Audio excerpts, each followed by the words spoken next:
Il patto atlantico diede l'impressione della sua efficacia poco più di un mese dopo la sua firma, perché indusse l'Unione Sovietica ad interrompere il blocco di Berlino. Ma a partire dal 1949 iniziò la complessa vita dell'Alleanza Atlantica, sempre esposta ai mutevoli orientamenti dell'opinione pubblica. E le relazioni che si svilupparono per rendere operante il trattato ebbero importanti riflessi sui rapporti tra gli Stati membri, che talvolta si trovarono in difficoltà nel conciliare gli interessi nazionali con le esigenze della sicurezza collettiva.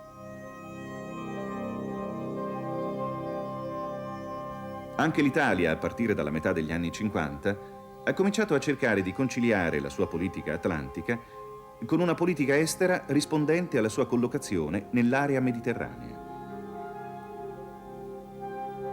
Sul piano internazionale, le vicende del patto atlantico sono legate al difficile cammino della distensione, che in Europa ha spesso incontrato un ostacolo nella questione tedesca.